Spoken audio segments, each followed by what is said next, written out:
Baik, teman-teman, Assalamualaikum warahmatullahi wabarakatuh. Kali ini kita bertemu lagi di mata kuliah KPAM. Kita akan bicara mengenai kesalahan dalam perumusan masalah dan hipotesis penelitian. Ya, jadi walaupun teman-teman hanya akan menyusun laporan adaptasi lapangan, ya, tapi kita harus menganggap itu sebagai sebuah riset mini, ya, sebagai penelitian kecil, ya, yang dimana di dalamnya tentunya ada salah satu aspek yang tidak boleh dilupakan adalah mengenai pencarian perumusan masalah dan hipotesis, ya. Walaupun penelitian ini sifatnya deskriptif, artinya kita tidak berusaha menemukan sebuah sebab akibat, ya, tapi ini merupakan materi yang harus dipahami oleh semua mahasiswa, gitu ya. Baik. Pertama-tama dalam menyusun sebuah penelitian, ya, ataupun teman-teman sedang melakukan eh, apa namanya, ya, adaptasi lapangan, ya, praktek adaptasi lapangan, ya, maka satu hal yang harus dimiliki di awal adalah panduan, buku panduan. Jadi apapun yang teman-teman kerjakan itu acuannya adalah sebuah buku panduan. Jadi teman-teman saya rasa nanti akan mendapatkan ini tuh harus dipelajari secara komprehensif, ya. Artinya nanti yang pertama kali dinilai adalah seberapa tepat eh, karya ilmiah teman-teman dibandingkan dengan panduan yang sudah diberikan, gitu ya.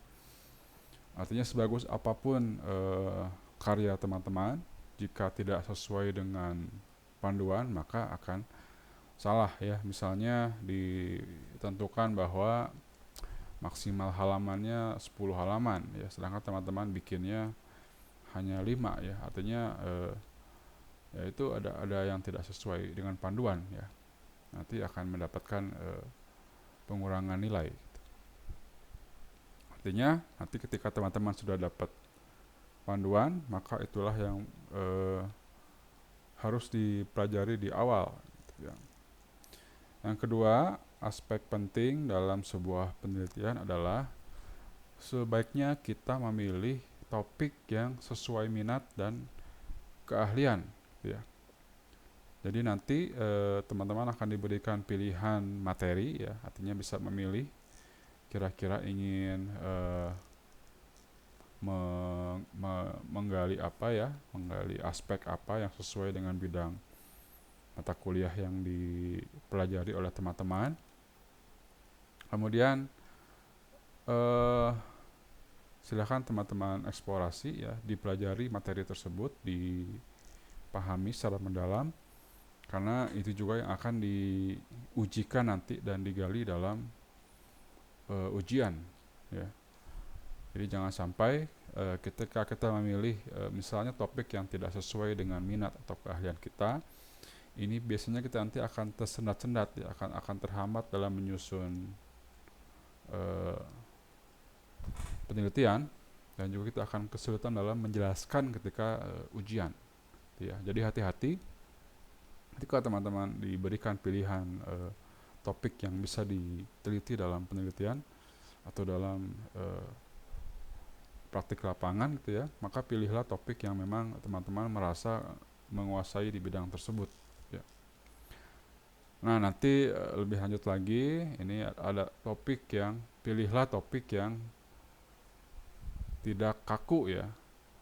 Jadi pilihnya yang fleksibel, artinya topik tersebut cukup luas untuk bisa diteliti, ya, tapi tidak juga terlalu luas. Jadi kita nanti kebingungan dalam menentukan apa namanya aspek-aspek yang bisa dieksplorasi, ya, yang bisa diteliti. Makanya nanti dalam penelitian ada yang disebut dengan batasan masalah. Artinya harus jelas mana batasan yang akan dibahas dalam penelitian tersebut. Ini bisa dalam artian tempatnya, ya, ada batasnya.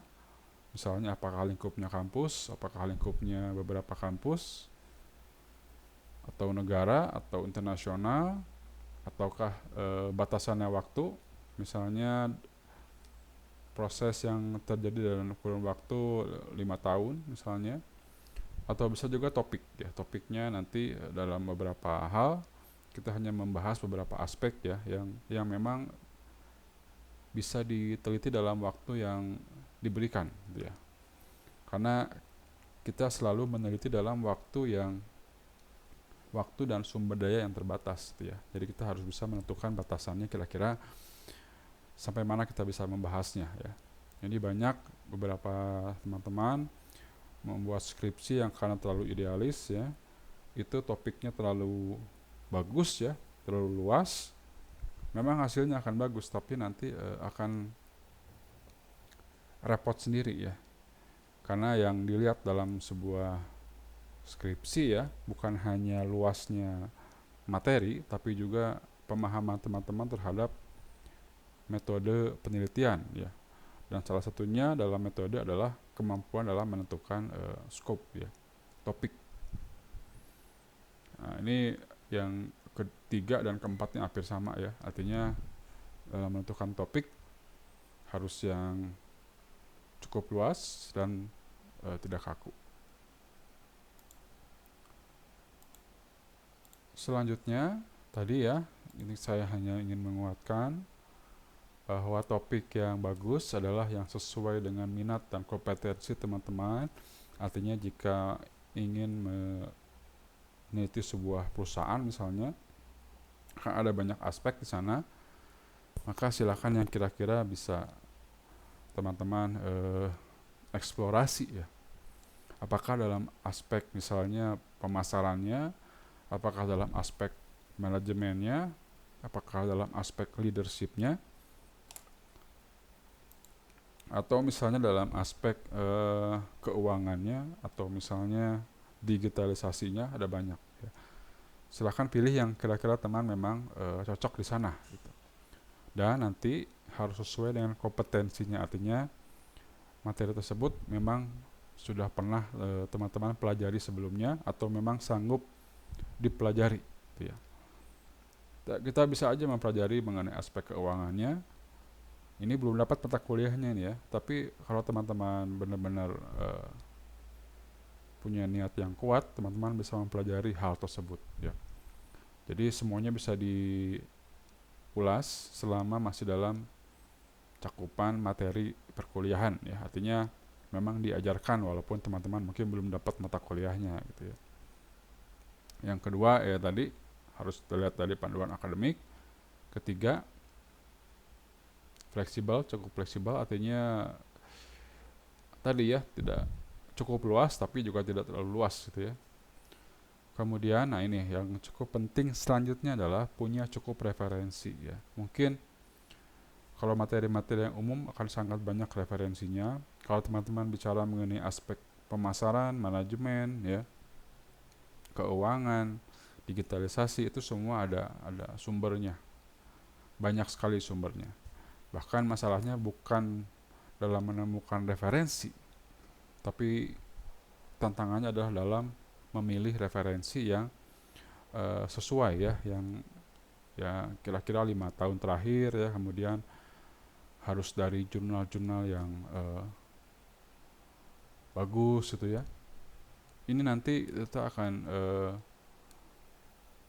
pelajari kembali ya, bagaimana cara mencari referensi yang baik ya.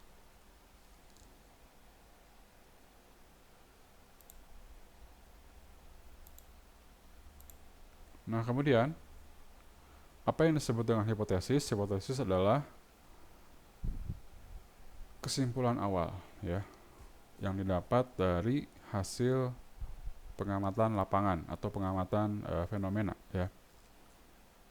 Jadi ketika kita melihat suatu permasalahan ya, misalnya ada satu perusahaan yang mengalami penurunan penjualan ya, maka kita bisa menemukan bahwa di sana ada masalah ya. Nah kemudian kita mempelajari beberapa sumber dan kita menemukan bahwa penyebab dari penurunan penjualan itu ada beberapa penyebab ya, ada A, ada B, ada C dan sebagainya. Nah, teman-teman nanti akan memilih kira-kira aspek mana yang kira-kira paling berpengaruh terhadap penjualan ya. Apakah karena misalnya marketingnya yang kurang maksimal, apakah karena aspek manajemennya, apakah karena aspek pemasarannya ya. Nanti aspek itulah yang akan diteliti oleh teman-teman ya. Jadi ketika kita menemukan masalah bahwa penjualan perusahaan A menurun dalam 5 tahun terakhir, temukan datanya ya, temukan datanya, kemudian dicari kira-kira penyebabnya apa, maka itulah yang menjadi hipotesis ya. Misalnya pengaruh pelayanan terhadap penjualan ya, itu adalah hipotesisnya ya, bahwa pelayanan memiliki pengaruh positif terhadap penjualan ya. Jika pelayanannya bagus, maka penjualannya akan bagus. Jika pelayanannya buruk, maka penjualannya akan buruk. Itu adalah suatu tesis ya, yang akan teman-teman, jadi itu teorinya sudah harus teman-teman cari, teori bahwa pelayanan berpengaruh terhadap penjualan ya. Ada banyak. Nah, teman-teman jika sudah menemukan teorinya, teman-teman ajukan atau aplikasikan di suatu perusahaan tersebut ya. Apakah nanti hasilnya berpengaruh atau tidak, itu hasil temuan penelitian ya. Artinya hipotesis bisa ditolak atau bisa diterima gitu ya. Nah, itu jangan dulu menjadi pikiran di awal ya. Kalau misalnya dengan metode yang tepat tapi hasilnya tidak sesuai dengan hipotesis, maka itu adalah sebuah temuan untuk atau masukan terhadap teori yang sudah ada gitu ya. Artinya ketika teman-teman misalnya menemukan nantinya bahwa pelayanan tidak berpengaruh terhadap penjualan, maka teman-teman bisa melengkapi teori yang ada bahwa ternyata selama ini teori yang menyatakan bahwa pelayanan berpengaruh terhadap penjualan itu tidak berlaku di perusahaan X, karena ternyata perusahaan X bla bla bla bla bla ya. Itu harus ketemu penjelasannya ya.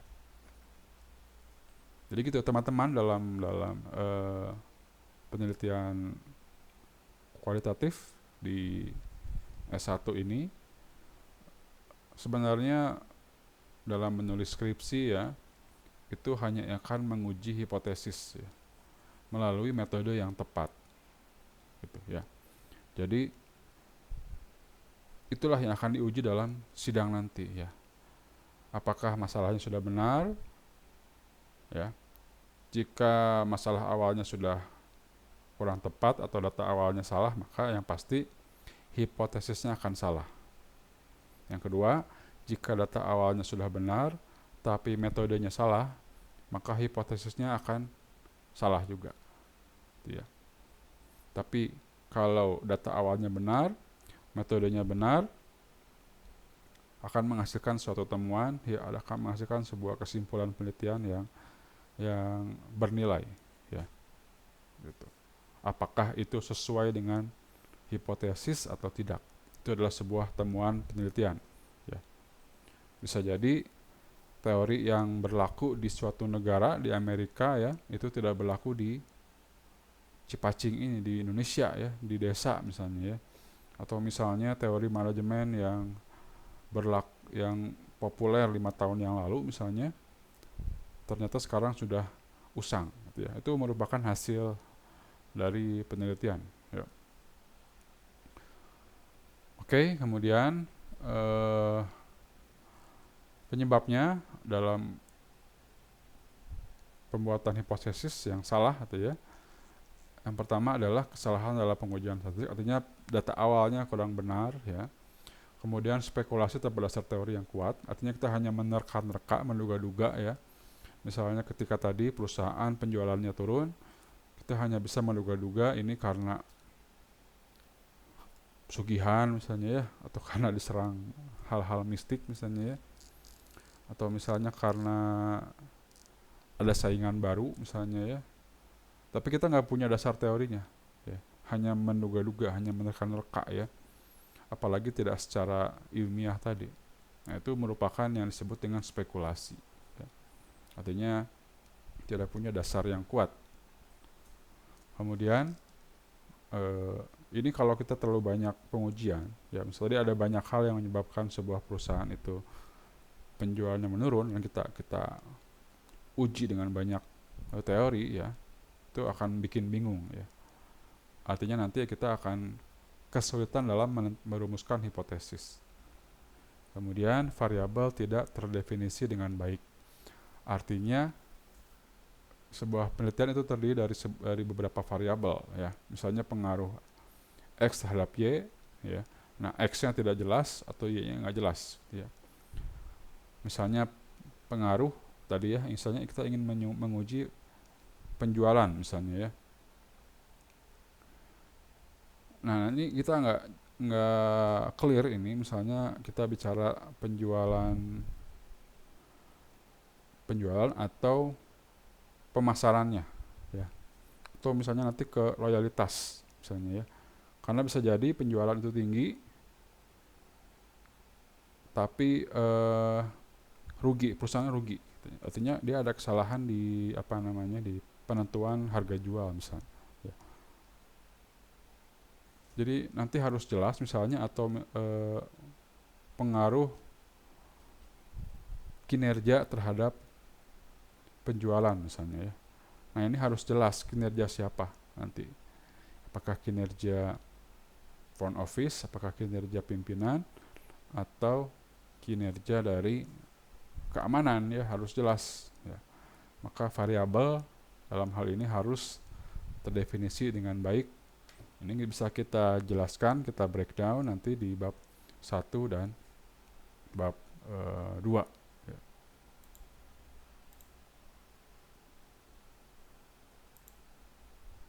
Nah, ini beberapa ciri hipotesis yang baik.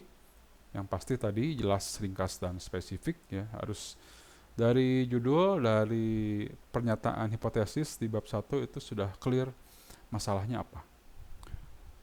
Dan yang penting juga harus dapat diuji ya. Artinya harus punya dasar teori yang kuat. Ini berhubungan sama yang nomor 3 nih ya. Karena kalau dia berbasis teori yang bagus ya, maka pasti ya bisa diuji ya, karena teori itu pasti nanti bawahannya ada variabel ya, ada operasional variabelnya, ada indikator, ada dan sebagainya. Menggunakan format jika maka ya. Ini yang sifatnya pengaruh ya. Jika A, maka akan B. Jika pelayanan baik, maka penjualan baik. Jika pemasaran baik, maka perusahaan semakin profit misalnya ya. Jika kredit macet naik, maka perusahaan semakin rugi. Gitu ya. Harus sebab akibat ya. Ini kalau yang S1 ya. Tapi nanti kalau teman-teman belajar lagi di S2, S3, maka ini lebih kompleks lagi ya, karena semua hal ini berhubungan ya. Jika